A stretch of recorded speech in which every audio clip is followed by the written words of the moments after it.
That's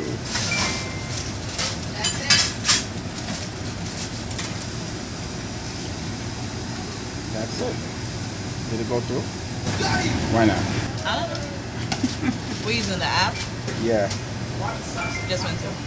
Alright guys, we're back with another one, and this is the review of the Galaxy Note 5 versus the iPhone 6s Plus. Possibly 6. Figure how to okay. Here you go. That's it. This is the iPhone 6s Plus. This phone I've been using on a regular basis for the last week or so as my daily driver. And let me tell you, this phone is a fabulous piece of art. It is just absolutely a gorgeous phone. When people talk about these antenna lines, I believe the antenna lines give character to the back of the phone. I think it will be pretty boring without the antenna lines. I think it's a beautiful build. When it comes to the Samsung has gone with stuff that's worked in the past for the Nexus 4 and the iPhone 4 and 4S, which is this glass and glass display, and it just looked good. Glass in the back, glass in the front, awesome look. Metal build, feels good in the hand with its awesome curves. I really think this is an awesome design. Way to go, Samsung. This phone is gorgeous. But when you put the two phones together, I really have to say I enjoy the look of the iPhone. The iPhone look is just absolutely, I just love the way the screen just looks straight up black. I just like it. It gives the appearance that the phone have small bezels. So when it comes to the looks department, I gotta give it to Apple. I gotta give it to the iPhone. This phone is absolutely gorgeous. Absolutely gorgeous. Now, next, let's go into battery life. Straight up, battery life on these two phones is pretty much a wash. They both can go 14 hours under heavy use. Under moderate to heavy use, they both can go 16 to 18 hours.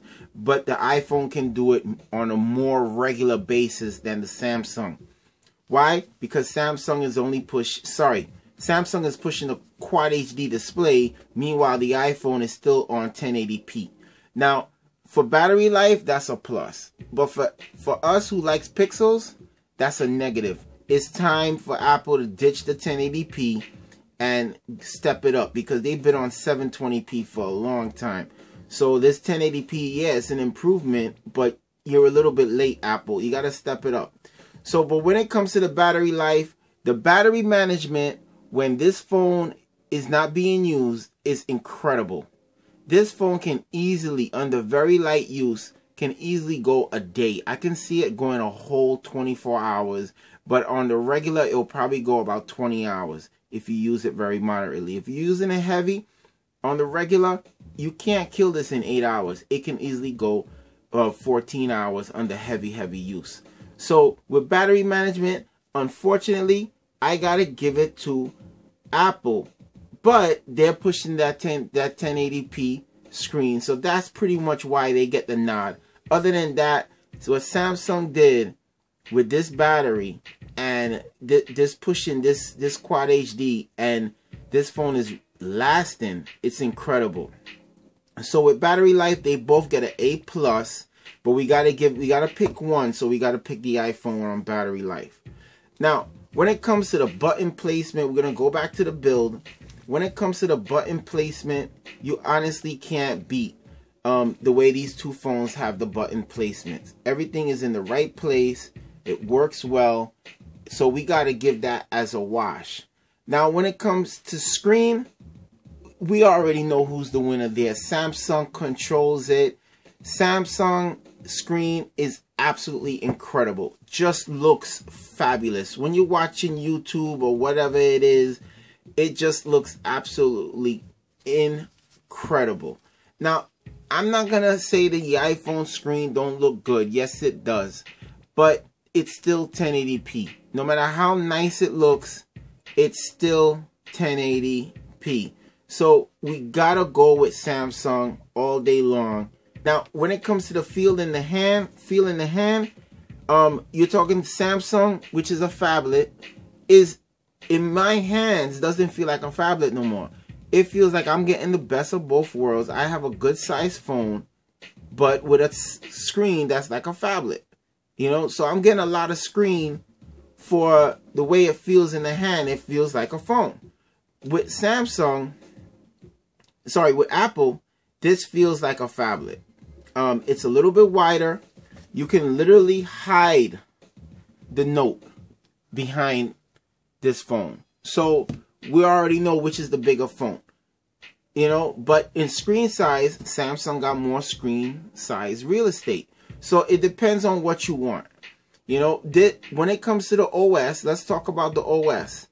I'll go with Android all day long. When it comes to Android, you have no limits in what you can do.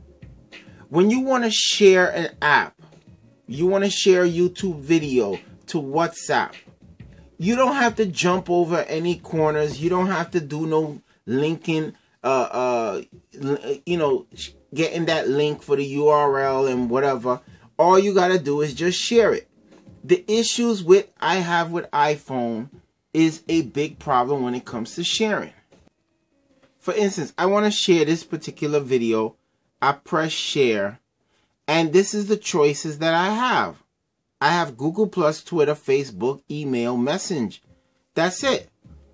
Not everybody will be able to get it through this. I need more links. So I got to press copy link and then share it. Okay, so I copy the link. I go into WhatsApp. I click on my boy. Let me just pick anybody. I click on my boy. I hold down. I press paste for the link and I send it. How many times I've sent something and someone say they can't open it up? That's a problem. So when it comes to sharing, when you're using Android and you want to share something, it is so easy, guys.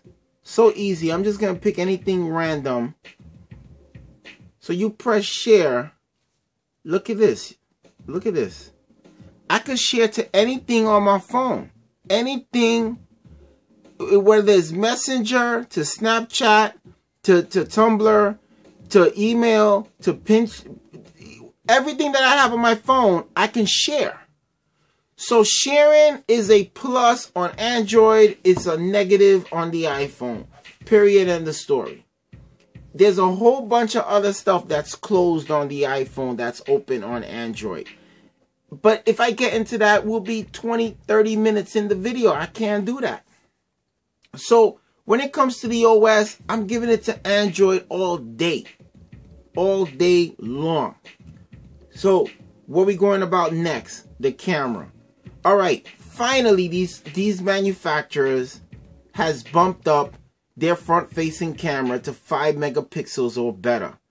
5 megapixels is the absolute, it's the low end of front faces right now. I think 8 megapixels, it should be that mid-range, but Samsung and the iPhone, they chose to go with 5 megapixels, and it's a definite improvement. It's a definite improvement because 2 megapixels or less than 2 megapixels wasn't doing it. So when it comes to these two cameras, the front facers, I gotta give it a wash. I mean, I'm not impressed by either one. I think the Samsung one might be a little bit better because it's more of a wide angle. So I gotta give it to Samsung when it comes to the front. The back cameras, I'm gonna tell you, as simple and what everybody says about the hype with the iPhone camera, you know, I don't hear that much hype now that it's going to 12 megapixels. The iPhone camera was very good in low light back in the day when it was 8 megapixels. It lost a little bit of that, bumping up to 12. So the 12 megapixel camera is an improvement in, you know, daytime shots. But the nighttime shots, you're going to take a little hit. Alright, basically this is the Force Touch feature. This is a picture that I took. The Force Touch, you get a little video with it. So you hold down, you Force Touch it, and you get a little bit of video. Now you can see the Force Touch is a little, I mean, it's okay. It works. But these are some pretty good shots. Pretty good shots. It's actually you know, it's daytime, but it's turning into night, and the shots look pretty good. And it has that little, you know, that little clip where every time you take a picture, it gets a minute, a second and a half before, the second and a half after, something like that. And it's not bad, but it's a gimmick. It's a gimmick. The shots taken by the Samsung is just through the roof good. But you know, judging a picture like this, caught a lot of detail. It looked crisp, but a lot of the crispness come from this Quad HD display. So, but when it comes to the camera, we just gotta give it to straight up Samsung rules when it comes to camera now. There's no denying it. That 16 megapixels that came from the Galaxy S6, you know, is basically continued over to the Note 5, and it is the bomb. Right now, Samsung rules right next to LG when it comes to camera. The iPhone, you're gonna have to wait till the i7 to come out, the iPhone 7 to come out in order to have a chance to beat Samsung right now. When it comes to camera, Samsung rule. So next, the speaker. For mono speakers, they both sound good, but when it comes to quality, when it comes to the sound, they neck and neck. But when it comes to the quality, I gotta give it to Samsung on the speaker, definitely.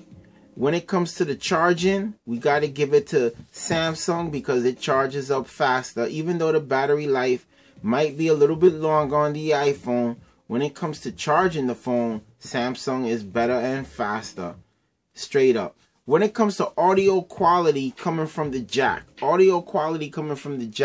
I gotta give it to the iPhone straight up. Your music gonna sound better coming from the iPhone.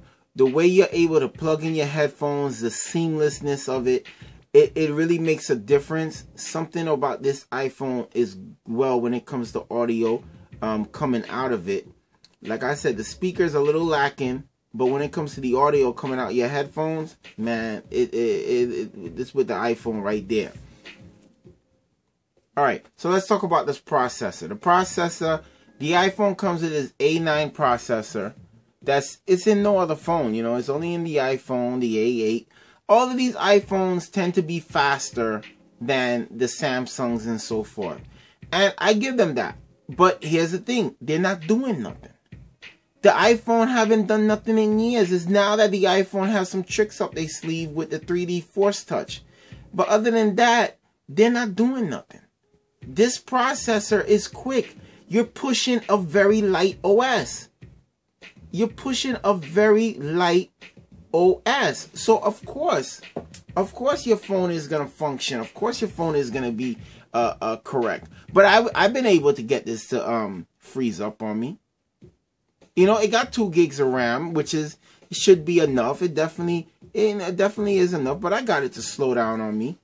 The same thing with this Exynos processor. Samsung has gone to their own processor, and it definitely is a very capable processor, and it has to be because it's pushing TouchWiz, it's pushing Android, it's pushing all these extra features with the S Pen features that the Samsung has. So of course it's gonna need a strong processor, but I've been able to get this to freeze up too, you know. So when it comes to processors, I give it a wash. They both running, they're both doing the job.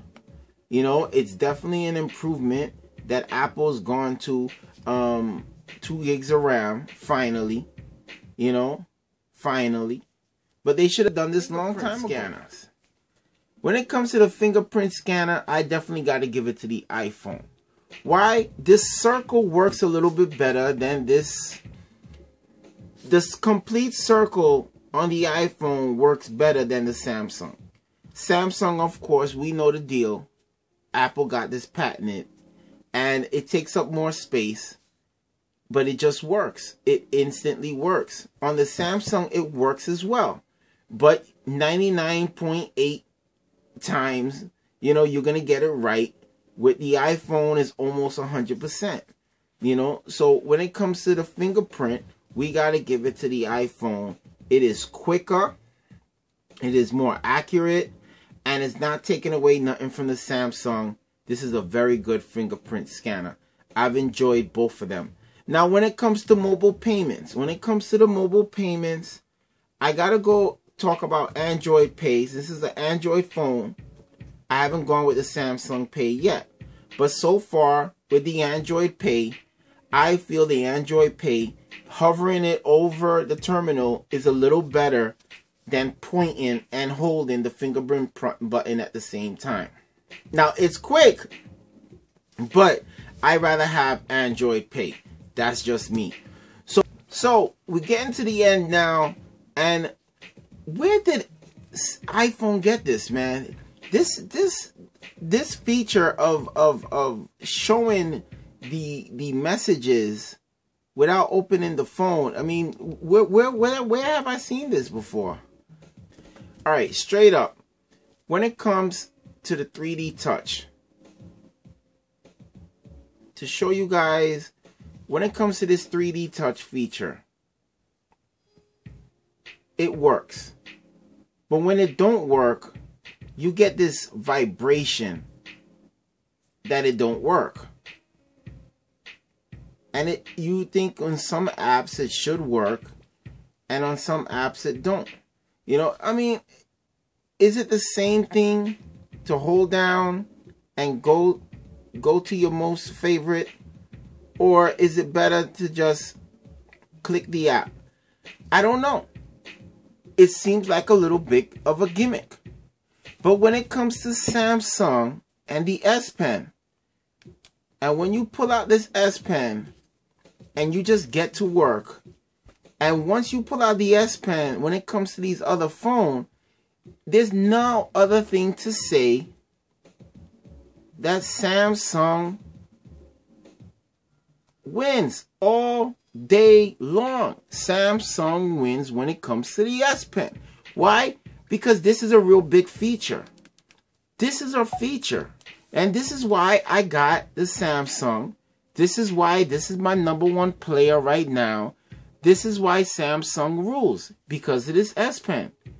So again, if I want to be productive and I found something interesting that I may want to share to my friend, I can just highlight everything, draw a circle over what I want to highlight, press share. Of course, I get all the options of where I want to share it to, which is a whole choice of stuff. And then I could just share it. Done deal. That's what you call productivity. Being able to share something, highlight it, point out that part. I can easily do the biggest screenshot I could ever do.